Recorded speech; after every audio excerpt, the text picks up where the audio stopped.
Hey, what's happening, you guys? Credit to Will here from Sweetwater. Today, I have a treat for you guys. We're gonna be hanging out with Ableton and the crew. They're gonna be showing us some of the new updated features that are to come inside of Ableton Live 12, the move and the push. So you guys already know what's up. Let's not delay, let's dive in and let's get creative. Today, we're here at Sweetwater, sharing some of the new updates in Ableton Live 12.3 beta. So the first thing I wanna share with you is that we have built-in native offline stem separation.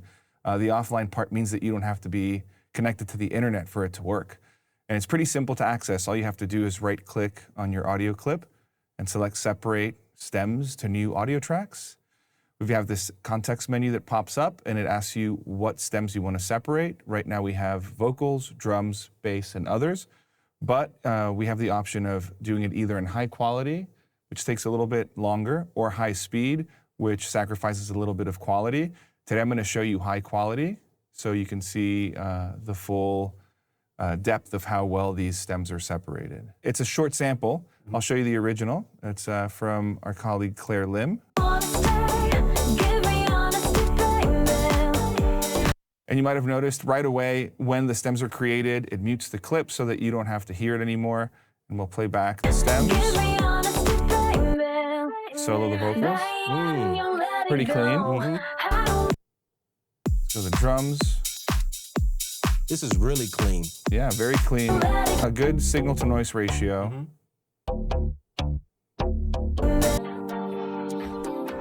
And all the others. Yeah. So what we can do from here is we can start getting creative and use one of the new devices in 12.3 beta. I want to Command F and look for Auto Pan. Auto Pan's been in the device family for a while, but now it's Auto Pan / Tremolo. So we've got a built-in Tremolo device. Before you used to have to get creative with the panner, but what that lets you do is in this other track, for example, you can start adding some cool texture with a tremolo effect. It's a little bit shorter. Something cool about it, it's got a harmonic tremolo mode. It makes it a little bit more vintage sounding. We can affect the rate, we can affect the shape. Start finding really cool rhythmic pockets. Something else that's really exciting about it is that once you lock this in, you've got an envelope. So it can start slow and then ramp up. So it'll get you a really high speed.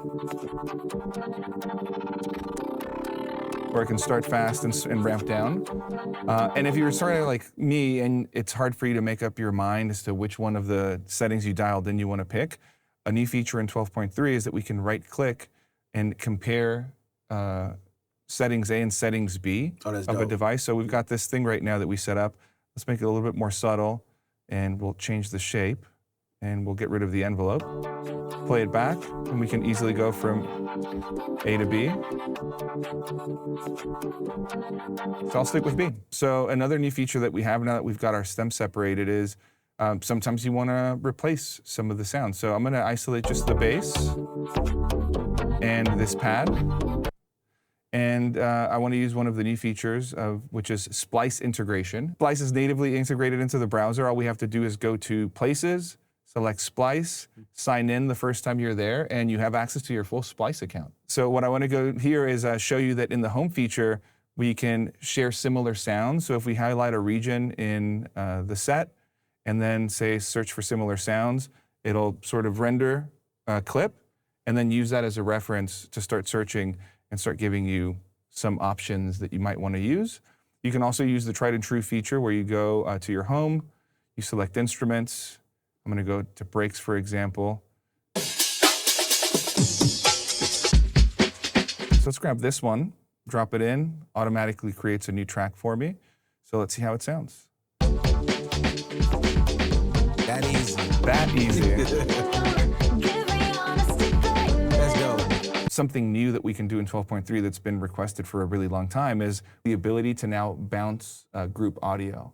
So if we've got these group tracks, which we basically stem separated the Daltrix song into multiple tracks, each track is in a group, we can do the inverse now. So if we've got this group, we can right-click on the group lane and say bounce group to new track.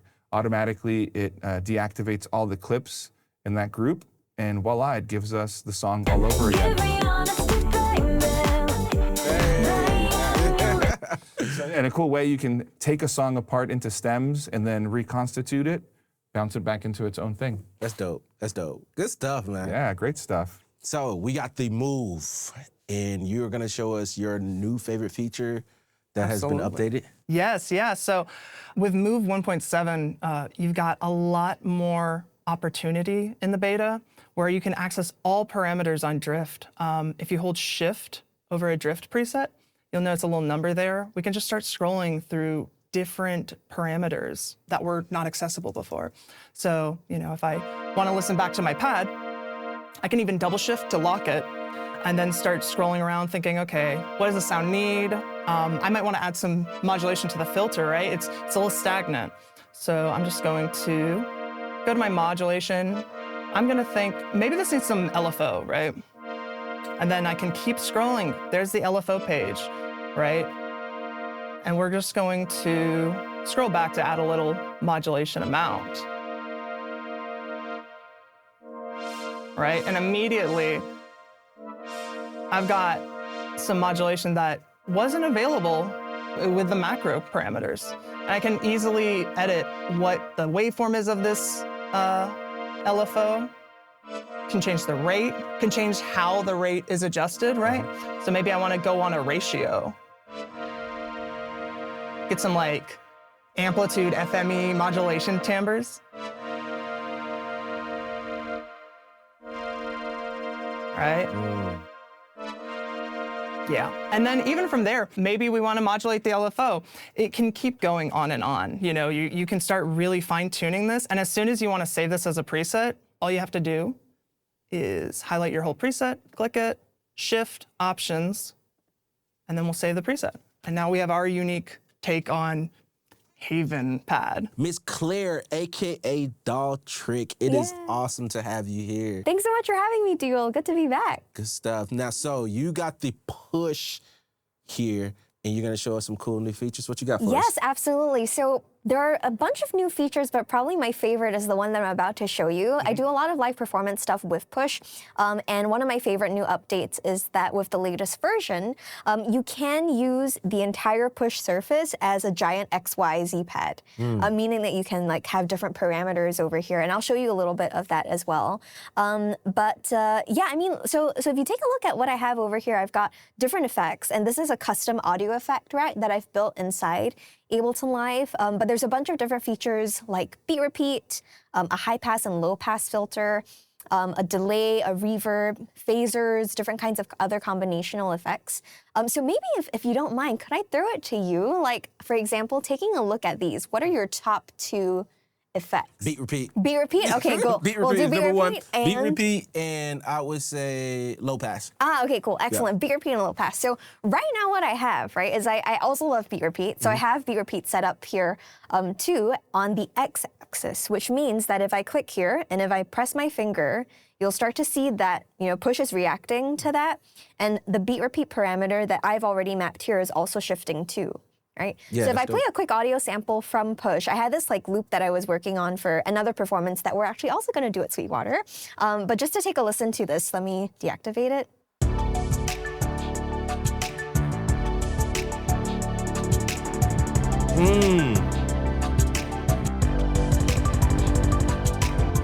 Yeah, so you get to go like really touch sensitive with it. And the other parameter that I have is reverb. So reverb is mapped to the y-axis. So let's see how that sounds like. Is that controlling the wet and dry? Yes, that is. Yeah, that's dope. at the moment it is. Yeah. So this is really great because then if I wanted to like a combination of both, I could also do that. So with beat repeat and reverb first, let's see.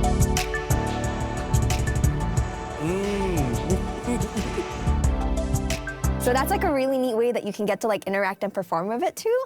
That's my most favorite thing. Now I know you mentioned low pass just now, right? So like what if we want to change it to a low pass filter instead of a reverb? So if you hold down, if you press down, Push will detect that on any pad. It could be anywhere. It will detect that you want to change the XYZ pad. And you can press on the edit button. So I'll press on the edit button. And now I can select what I want to map to X, Y, and Z parameters for any of these things that I have here in the rec. I should also mention that Z is the parameter where you can like push into push and have that react too. So far, I've mainly been using X and Y. So let's say we want to keep using X and Y. But this time for X, I know we both love beat repeat, but what if we did like maybe a delay instead? So I'll click on X, and then now I'll click on the delay parameter. I'll turn the knob, right? Now it's attached to delay. And for Y, let's put it on the low pass filter. Great, so I'll put that over here. And nice, now I'll say that I'm done. I'll press on this top right button of push. And now our two parameters will be delay on the X-axis, and it'll be a low pass filter on the Y-axis. So let's see how this sounds now.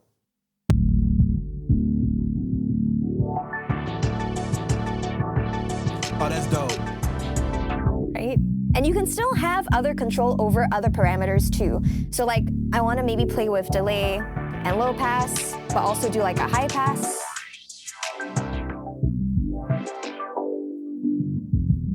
So you end up having a lot more interaction with the different elements of push. You've got this giant pad here, but you can also still work with all of the knobs and buttons on top.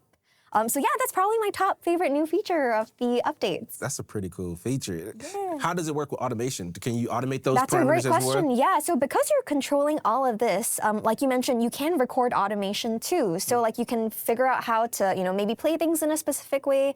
And then once you record that into Live will remember all of that movement as well. That's so pretty cool. Yeah, it's so sick. One of my favorite ones. So yeah. Awesome, thank you. Thank you. So I'm here to show you the new rhythm generator on Push. So it's based on the rhythm MIDI tool in Live that's now on Push and Standalone.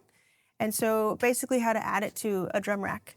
I have one right here, so I'm gonna go ahead and hit Layout, toggle it until you reach Rhythm Generator. And the top part is, as usual, it's the sequencer. So I'm gonna go ahead and sequence a kick.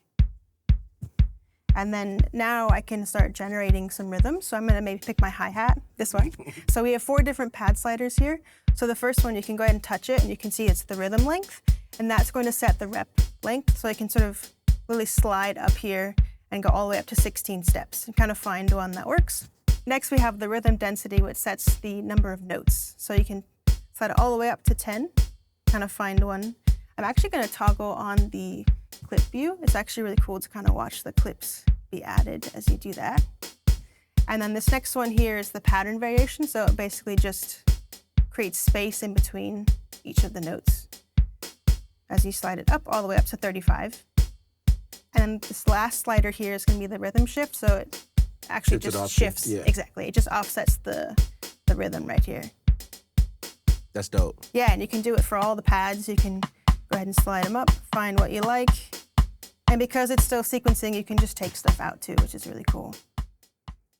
Yo, so there you have it. Those are some of the updated features that are to come inside the Ableton line of products. Let me know in the comment section which feature you are most excited for. If you got any questions that we're not answering in this video, feel free to reach out to your Sweetwater sales engineer. And if you want to get your hands on any one of these products, there will be links in the description that'll take you directly to sweetwater.com. Until next time, be awesome and be creative.